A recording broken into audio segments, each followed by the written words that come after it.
Yon, magandang araw po sa inyong lahat mga tol. Ngayon po ay November 15, 2025 at 83 days na lamang po para muli tayong mabigyan ng pagkakataon na i-impeach ito pong si Vice President Sara Duterte. Pero yung una pong impeachment case laban sa kanya, natutulog po kasi ngayon sa Korte Suprema. Meron pong motion for reconsideration dyan na ipinila ang House of Representatives. Hanggang ngayon, hindi pa po nire-resolusyonan ng Korte Suprema. Kaya ang mangyayari dyan, kapag sumapit na po ang February 6, mababaliwala na po yon the moment na meron na pong mag-file ng panibagong impeachment complaint. At kinakailangan po ito talagang ipursige ng bawat Pilipino na ayaw po sa mga diskarteng ginagawa nitong si Sara Duterte. Kitang-kita naman natin mga tol, napakalakas po ng mga ebidensya laban po sa Vice Presidente. Pero nagtataka talaga tayo, bakit itong Iglesia ni Cristo ayaw pong ma-impeach si Sara Duterte. Noong January 2025, sila po ay nagsagawa ng tinawag nilang rally para po sa kapayapaan. Pero kitang-kita naman natin doon na ito ay para protektahan si Sara Duterte. At bukas, magaganap po ang 3 araw na pagtitipon ng Iglesia ni Cristo na tinawag po nilang for transparency and accountability. Pero hindi rin po maikakaila na ito po ay lalahukan ng mga Duterte supporters, ng mga miyembro po ng Kingdom of Jesus Christ at saka syempre yung mga partidong politikal na sumusuporta sa mga Duterte katulad po ng PDP laban. Kaya kahit anong sabihin ngayon ng pamunuan ng Iglesia ni Cristo, hindi po ako naniniwala na yan po ay for transparency and accountability. Dahil ang isinisigaw ng mga makakasama po nila na mga DDS, KOJC at iba pang mga supporter ng mga Duterte ay para po pababain si Pangulong Bongbong Marcos. Dito po sa balita, ayon dito nga, INC's 3-day anti-corruption protest open to non-members. Di ba? Inopen nila kasi ang katotohanan niyan, kung para lamang sa mga miyembro po nila ito, hindi makakalahok ang mga PDP laban members, hindi makakalahok ang KOJC, hindi rin makakalahok in general ang Duterte supporters. Kaya aabangan po natin yan, ano? Pero samot-sari pong mga espekulasyon ang nangyayari sa kasalukuyan, kaugnay po niyan. At may babala nga po dyan si General Romeo Browner na mag-ingat po sa mga maaaring maging infiltrators. Kaya kung ako po sa inyo, mag-isip-isip po kayo kung lalahok po kayo dyan. Unahin po ninyo ang inyong pamilya. Baka bigla pong magkaroon ng kaguluhan, kayo po ang maging biktima. Panoorin po natin ang interview na ito kay General Browner. Pero before that, basahin ko muna yung caption. The Armed Forces of the Philippines on Friday, November 14, raised concerns over possible infiltration attempts that may disrupt otherwise peaceful protest actions, including allegations of individuals who could throw grenades during the rallies scheduled from November 16 to November 18. Alam ninyo mga tol, hindi magsasalita ang ating Chief of Staff ng mga ganyang kataga kung wala pong intelligence report na maaaring mangyari yan. Kaya mag-isip-isip yung mga sasama dyan. Baka kapalit ng pagsunod ninyo sa pamunuan ng inyong relihiyon, buhay naman po ninyo. Sa bagay, kung sinasabi naman sa inyong relihiyon na kung kayo mamamatay at kayo maliligtas, nasa sa inyo na po yan. As we are concerned, yung mga rallies na ito, these are peaceful rallies. Sana nga po maging really peaceful dahil yun po ang pangako ng mga organizers na maging peaceful yung mga rally. Pero nananawagan kami sa kanila to secure, to police their ranks, to make sure na hindi po sila masingitan. Dahil may mga nagre-report po sa atin, pati na rin sa Philippine National Police na baka maaring masingitan sila. At may may mga infiltrators at baka may magpasabog ng granada. Nakakatakot po yun, ano? Yung mga peace-loving na mga kababayan natin ay baka masaktan sila sa mga ganito. So we are asking the organizers to really make sure na safe, peaceful yung kanilang mga. Pero nandyan po kami. We will assure them that we will be assisting them. Kaya nga po, sabi namin kasama namin ng Philippine National Police, kung meron pong mga emergencies, ay handa po kami tumulong. Yan, nadinig po natin ha. At balik tayo kay Sara Duterte mga tol, kaugnay ng kanyang impeachment. Alam ninyo, ang mga aksyon po na ito ng Iglesia ni Cristo, ang pagsasama-sama ng mga Duterte supporters, KOJC members, PDP laban, political party at iba pa. Mananatili po yan hanggang 2028, hanggang nakaupo si Pangulong Bongbong Marcos hanggat hindi po nila nakukuha na matanggal ito sa pwesto. Kaya ang pinaka-best talaga dito ay pagsapit po ng February 6, 2026, dapat muling isulong ang impeachment laban kay Sara Duterte. At tingin ko naman, sa mga nangyayari sa kasalukuyan sa Senado, yung mga Duterte-aligned supporters, karamihan po dyan ngayon, nalalagay sa kontrobersiya. Isa-isahin po natin sila. Yung mga aktibong senador na maaaring bumoto, pabor para i-acquit itong si Sara Duterte in the event na mangyari ang impeachment trial.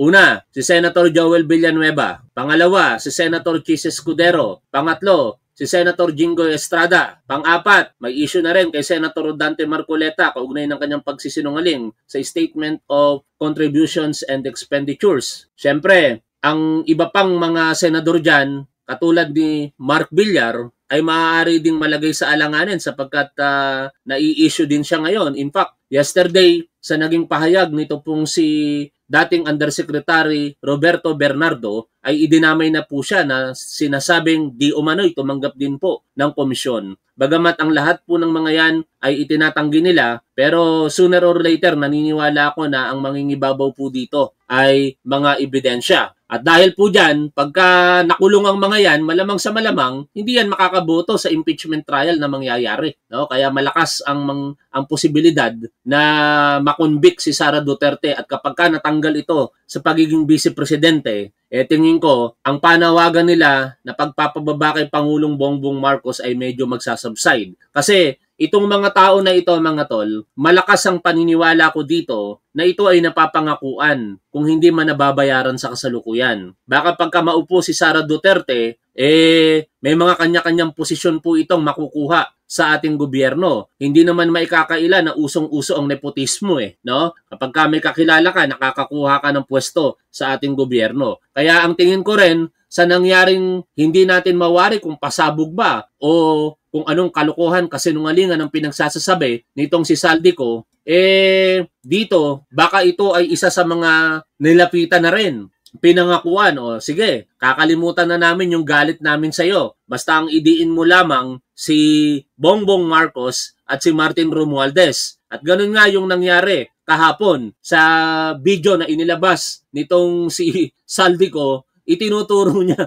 si Pangulong Bongbong Marcos na nasa likod daw ng budget insertion. Nakakatawa lamang mga tol kasi ang daming nauuto na mga tatanga-tangang mga Duterte supporters dahil sino naman ang maniniwala na yung kakayahan nga ng Pangulo na maglagay na mismo sa National Expenditure Program ng mga sinasabi niyang mga programa na yan, bakit idadaan pa sa BICAM? Kaya itong naratibo ni Saldico, malamang sa malamang, hindi po ito pinag-isipan ng maayos. Mga script na alam naman po natin na normal na sa mga Duterte supporters katulad ng nakasuhan si Gerald Bantag, binabaligtad nila, sinisisi nila si Boying Remulla, tapos ng makasuhan si Arnulfo Teves, binabaligtad nila at sinisisi nila ang gobyernong ito na ginigipit lamang daw po si Arnulfo Teves. Ganon din naman ang nangyayari dito kay Saldico kasi alam naman ng lahat na ang lakas po ng mga ebidensya laban sa kanya, kaya ang gagawin, babaliktarin at palalabasin na ang punot dulo daw ng mga katiwalian na ito ay si Pangulong Bongbong Marcos. Pero common sense will dictate us. Meron bang Pangulo na alam mong ikaw ang may kasalanan, ihahayag mo sa SONA, magsasagawa ka ng investigasyon, i-collate mo lahat ng mga information para maging public consumption at higit sa lahat, magtatatag ka ng isang independent commission para lamang ipursu itong mga tinawag niyang balasubas sa ating gobyerno. O panoorin po natin ang balita kaugnay po ng kasinungalingan ni Saldico kahapon. Sabi raw sa kanya ni Pangandaman, magandang gabi po, Luzon, Visayas at Mindanao. Tahasang isinangkot ni dating Congressman Saldico si Pangulong Bongbong Marcos sa mga budget insertion nang magsalita si Ko sa unang pagkakataon mula nang pumutok ang flood control scandal. Sa pamamagitan ng isang video ay itinuro ni Ko ang Pangulo na siyang nag-utos umano sa kanila na magsingit ng 100 bilyong piso sa budget. Ipinarating umano yan sa pamamagitan ng Budget Secretary at batid din ni dating House Speaker Martin Romualdez. Si Romualdez umano ang pumigil sa kanya na magbalik bansa. Nakatutok si Tina Panganiban Perez. Sakto ay hindi nila ako mapatay bago ko mailabas ang lahat. Halos 4 na buwan mula nang umalis ng Pilipinas. Ngayon, Alam niyo yung mga katagang na yan, sana po hindi nila ako mapatay. Lumang tugtugin na po yan eh. It is either may papatay sa kanya ng mga kapanalig nila at isisisi kay Pangulong Bongbong Marcos o kaya magpapakamatay siya hoping na yung mga kasong kanyang kinakaharap ay maglahong parang bula. Naalala ninyo nung ang dating Secretary at Chief of Staff ng Armed Forces of the Philippines na si Angelo Reyes ay humaharap na sa napakalaking issue ng korupsyon. Ano ang ginawa po ng tao na yon? Pumunta po sa puntod ng kanyang mga magulang at doon po nagkitil ng kanyang buhay. Ano ang nangyari sa kaso? Naglahong parang bula. At dito, baka ganun din ang gawin nitong si Saldico. Palabasin na siya ay patayin o kaya magpakamatay para lamang iligtas ang bilyon-bilyon nilang ari-arian. Pero whatever happens, kung magpakamatay man yan o patayin, hindi dapat tumigil ang gobyerno sa pagpursu para mabawi po ang mga ninakaw niya sa ating gobyerno. lang muli nagpakita si dating congressman at dating House Appropriations Committee Chair Saldico. Bahagi ito ng video na pinadala ng dating staff ni Ko sa media at pinost sa social media accounts ni Ko. Hindi malinaw kung kailan at saan i-record ang video, kung saan idinawit niya sa kontrobersiya ng budget insertions sina Pangulong Bongbong Marcos at kanyang pinsang si dating House Speaker Martin Romualdez. Sabi ni Ko, 100 billion pesos na budget insertion sa 2025 budget ang ipinag-utos umano ni Marcos. Di niya direktang kausap ang Pangulo. Bagkus, pinaabot daw ang utos sa pamamagitan ni Budget Secretary Amel. Itong mga sinasabi ni Saldico, hindi titindig ito sa kuhukuman eh. Sa totoo lang, hearsay. Pangalawa, paano ka naman paniniwalaan? Nasa ibang bansa ka. Hindi ka nga nanumpa para sabihin na mga sinasabi mo ay katotohanan. Ganun pa man, for the sake of arguments, uulitin ko lamang po, kahit anong akusasyon nila ngayon kay Pangulong Bongbong Marcos, ang katotohanan, hindi siya kayang tanggalin sa pwesto sa pamamagitan ng pagkakaso nyo. Huwag kayong maging tanga o bobo. No? Merong immunity from suit ang isang pangulo. Kaya mananatili siyang pangulo hanggang 2028. Ngayon, kung ang layunin ninyo, sirain siya sa harapan ng publiko, may naniniwala ba sa inyo? Meron. Mga tatanga-tangang DDS kasi hindi ginagamit yung common sense. No? Pagka ginamit mo kasi ang common sense dito, lalabas lang na napakasimpleng sinungaling nitong si Saldico. Biruin mo, sinasabi niya si Pangulong Bongbong Marcos ang nag-utos ng insertion. Kayang-kayang gawin ni Pangulo yun sa National Expenditure Program. No? Hindi naman kinakailangan na idaan pa sa BICAM ang insertion para lamang sa mga proyekto niya kung talagang intended ni Pangulo. Diba? Saka alam ninyo, ito ang mahirap sa mga tatanga-tanga eh. Katulad ng mga Duterte supporters. Dahil tanga sila, hindi nila naiisip na ang insertion ay basically hindi naman talaga mali o masama. No? Yan ang dapat isipin natin eh. Ang insertion ay hindi naman talaga masama. Nagiging masama lamang ito kapag katulad ng ginawa ni Saldico, yung mga insertion ay kanila pong kinurap. Kanila pong kinuha yung mga proyekto katulad ng ginawa niya, nagtamasa ang kanyang mga kumpanya, tapos puro substandard at yung iba, mga ghost projects pa. Ganun lang kasimple yon, no? Kaya dapat kung meron talaga silang akusasyon at ebidensya kay Pangulong Bongbong Marcos, patunayan nila ngayon, sabihin niya na yung mga inserted budget na yan ay may komisyon dyan si Pangulo, ay merong mga ghost control projects dyan,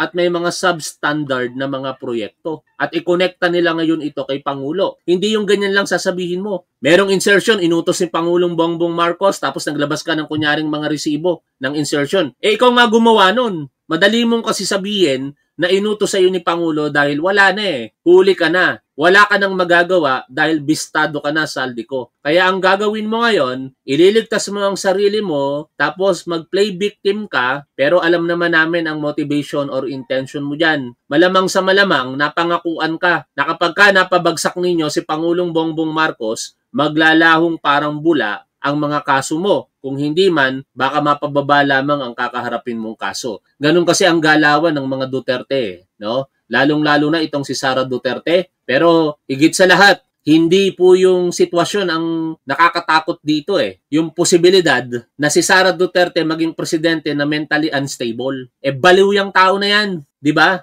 Unhinged ang tawag nga sa kanya ng iba, unwell, unstable ang isipan, ayon po sa mga komentarista, no? Kaya pag nagkaroon tayo ng baliw na presidente, yari tayong lahat diyan. Pero yun nyo, saan ka naman nakakita na hindi kayang i-handle yung kanyang emotion at sa harapan ng publiko magmumura ng napakatindi, sasabihin na patayin mo si BBM, patayin mo si Martin Romualdez, patayin mo si Lisa Marcos. Baliw ang taong nagsasabi ng ganon. Tuloy tayo sa pakikinig po dito sa balita. Na pangandaman. Nagsimula ito nung tumawag si Sekmina, pangandaman sa akin, nung nag-umpisa ang BICAM process last year, 2024. Ang sabi niya, katatapos lang ng meeting nila ni Pangulo at may instructions na mag-insert o magpasok ng 100 billion worth of projects sa BICAM. Sabi ko sa kanya ni Pangandaman, pwede niyang kumpirmahin ito kay Presidential Legislative Liaison Office Yusek Adrian Bersamin dahil magkasama raw sina Bersamin at Pangulong Marcos sa isang pulong ng araw na iyon. Tinawagan ko po agad si Yusek Adrian Bersamin at tinanong ko kung may instruction nga ba ang Pangulo na magpasok ng 100 billion during their meeting. Ang sabi niya ay totoo nga po. Right after our conversation, tinawagan ko po si dating Speaker Martin Romualdez at nireport ko ang instructions ng Presidente to insert the 100 billion projects. Tingnan niyo yung script nila, di ba? Ang ating Pangulo at ang ating Speaker, former Speaker na si Martin Romualdez, ay close sa isa't isa. Kung gagawa, assuming for the sake of arguments, kung gagawa ang ating Pangulo ng kalokohan, bakit pa kailangang iutos sa'yo? Idadaan niya na lamang yon sa kanyang pinsan, di ba? Bakit kailangan ikaw pa ang sabihan, tapos ikaw ang magsasabi kay Speaker Martin Romualdez? Anong kalokohan yan, saldi ko? But anyway, isang malaking kasinungalingan kaya wala tayong magagawa. Ngayon, balik po tayo dito po sa magaganap na rally bukas. Katulad nito, itong abogadong nagsasabi na ang flood daw at ang mga namatay dito ay kinokonsiderang crimes against humanity. No? Naantabayanan ko yung debate nito sa isang abogado eh. Pero malamang sa malamang, lalamunin lang ng buo ito pag nagkataon. DDS, miyembro ng PDP laban, makikilahok sa Iglesia ni Cristo bukas. Ano ba ang sinisigaw ng tao na ito? Si Jimmy Bondoc. Diba? Bumaba sa pwesto ang ating Pangulo. Kaya wag niyong sabihin Iglesia ni Cristo na for transparency and accountability ang rally niyo bukas. May mga tao dyan na magsisigaw, magsasalita para pababain si Pangulo. Si Attorney Ferdinand Topacio, ganun din ang kanyang mga pahayag. Sabi niya, ginigipit daw sila. Kasi bukas daw, ilalabas nila ang galit ng taong bayan. Kayo lang naman ang galit, no? Galit kayo kasi kayo mismo gumagawa ng mga kalokohan. Sabi nga nila, ang magnanakaw, galit sa kapwa magnanakaw. Anyways, ang ating Armed Forces of the Philippines, malinaw po ang kanilang mandato. Kaya wag nyo nang subukan pang hikayatin sila. Hindi po mga DDS ang mga sundalo. Hindi sila mga tanga. No? Hindi sila mga DDS. Kasi ang mga DDS, mga tanga. Ang mga sundalo po natin, mga profesional, matatalino, nag-iisip po ng tama. Higit sa lahat, sumusunod kung ano po ang sinasabi ng ating konstitusyon. Uulitin ko, hindi sila mga DDS, kaya hindi sila mga tanga. Ito po ang pahayag ni General Romeo Browner on upholding constitutional order and the conduct of upcoming peaceful assemblies. November 14, 2025, the Armed Forces of the Philippines remains a professional, disciplined, and non-partisan institution. O hindi kasi sila mga DDS, hindi sila mga tatanga-tanga, hindi sila namumulitika. Ganyan lang kasimple yan. Unwavering in its loyalty to the Constitution. The democratic principles we are sworn to defend and to the Filipino people we serve. Recent surveys show that 70% of Filipinos support the AFP's non-partisan stance and 73% express high trust in our organization. These numbers are deeply humbling and strengthen our commitment to serve with even greater integrity and dedication. Amid ongoing speculation circulating in various platforms we assure our countrymen that the AFP is focused on its mandate. Kaya wag niyong demonyuhin ang utak ng mga sundalo. Hindi sila mga tatanga-tanga katulad ng mga DDS. Our soldiers perform their duties with professionalism, unity, and full respect for civilian authority. With full conviction, I assure the public that the armed forces will not engage in any action that violates the Constitution. Itong mga tatanga-tangang DDS, paglabag sa saligang batas ang gusto nilang mangyari. Biruin ninyo, duly elected President si Pangulong Bongbong Marcos, tapos pepwersahin ninyo na bumaba sa pwesto, hindi yon nasusunod, hindi yon pagtalima sa saligang batas, kaya malabo kayong makakuha ng suporta mula sa mga matatalino nating mga sundalo. Perhaps, kayo-kayo lang talaga ng mga tanga-tanga ang magsasama-sama para patuloy na ipanawagan na bumaba sa pwesto si Pangulong Bongbong Marcos.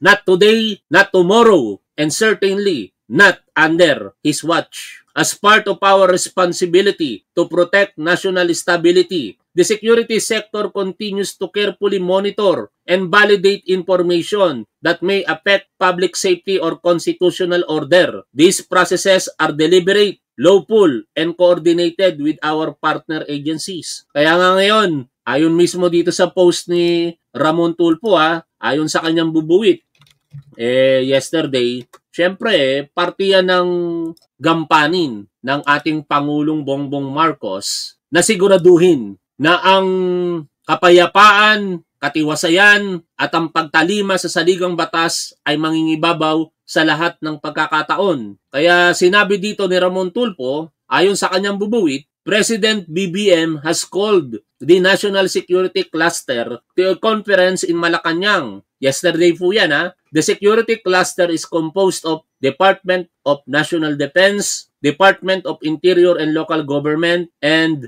Department of Justice. Possible agenda, resign Congressman Saldico's revelation. Siyempre, final preparations for weekend's series of rallies. Bagamat walang kumpirmasyon dito ang Malacanang, pero wala namang masama kung ipatawag ng ating Commander-in-Chief sa katauhan ng ating Pangulong Bongbong Marcos ang tatlong binanggit na departamento sa ating ehekutibo. Kasi kinakailangan na sa lahat ng pagkakataon mapanatili ang kaayusan at katiwasayan. Kaya kung kayo, mga Iglesia ni Cristo at iba pang mga grupo na lalahok dyan, siguraduhin nyo lamang na kayo ay magiging mapayapa sa lahat ng pagkakataon. Dahil tandaan po natin, ang garantiya ng ating karapatan sa saligang batas ay hindi po absolute. Bagamat sinasabi sa Bill of Rights, ang karapatan po natin magtipon-tipon at ipahayag ang ating saloobin, partikular sa ating gobyerno. The moment na tayo po ay lumabag sa batas, natatapos na po ang ating karapatan. At diyan po papasok ang mga ahensya ng ating gobyerno katulad po ng mga binanggit natin kanina sa pangunguna ng ating DILG, sa ilalim nito ang PNP, na ipatupad ang batas. At kung kinakailangan ng tulong ng Armed Forces of the Philippines, tutulong ito dahil ito po ay kanilang mandato. Siguraduhin na ang seguridad sa ating bansa ay mananatili sa lahat ng pagkakataon. Huwag niyong subukan ang gobyerno, no? Hindi nyo na maloloko ang tao. Iba ang panahon ngayon sa panahon noon na namamanipulate ang impormasyon. Oo, maraming manipulator ng information sa ngayon, pero marami ring naglalahad ng katotohanan. At tingin ko ang pinakabalanseng pahayag sa kasalukuyan ay mula po sa isang religious organization din. And I believe ito talaga ang dapat na maging paninindigan ng bawat Pilipino. Basahin po natin ang statement ng Catholic Bishop Conference of the Philippines. In light of the serious allegations recently made publicly by Representative Saldico, the Catholic Bishops' Conference of the Philippines calls for truth, justice, and due process to prevail. Hindi yung porket narinig nyo si Saldico, mga tatanga-tangang DDS, gusto nyo wala ng due process. Paniwalaan nyo na kagad siya at puwersahing pababain si Pangulong Bongbong Marcos. Kung may aligasyon si Saldico, dapat dumaan yan sa due process. Diba yan ang sinisigaw ninyo ngayon? Ang due process para kay Rodrigo Duterte, due process para kay Sara Duterte, due process para kay Ronald De La Rosa. Sigaw ninyo yan, mga Duterte supporters. Tapos ngayon, porket ang inaakusahan ng sinungaling na si Saldico ay ang ating Pangulong Bongbong Marcos, wala ng due process. Gusto nyo agad-agaran bumaba siya? Ang tatangan nyo talaga eh. If his accusations are indeed credible and substantial, we urge him to return to the country. And that is the right thing to do. Saldico, no? Kung talagang tama ang sinasabi mo, kung talagang may mga ebidensya ka, matagal ka nang pinapauwi. Ayaw mo pang umuwi. Tapos nung ipit ka na at posibleng makansela na ang iyong pasaporte, maglalabas ka ng ganitong video, itataon mo pa sa papalapit na rally ng Iglesia ni Cristo at ng mga tatanga-tangang Duterte supporters. Ano layunin mo? Iligtas ang iyong sarili, Saldico. Kaya kung talagang makatotohanan yan,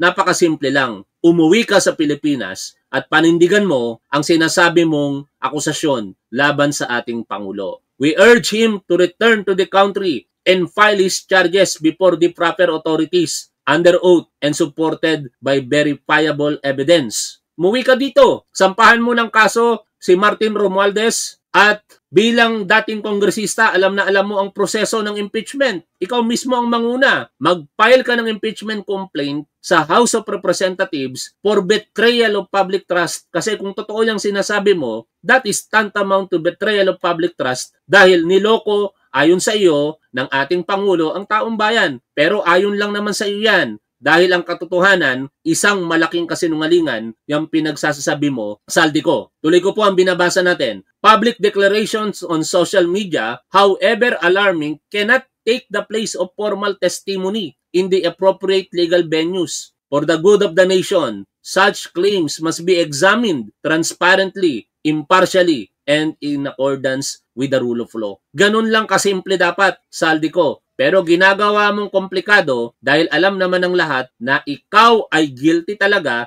sa pagnanakaw na ginawa mo sa ating gobyerno. Kung meron mang dapat pursigihin ang kaparusahan at papanagutin dito, nangunguna ka sa listahan, Saldico. Anyway mga tol, bago tayo matapos, gusto ko lamang pagdiinan ulit ito. Pag DDS, tatanga-tanga. Hanggang dito na lamang, lagi po nating tandaan kung ano po ang tama at dapat doon po tayo. Keep safe, see you always. Bye for now mga tol.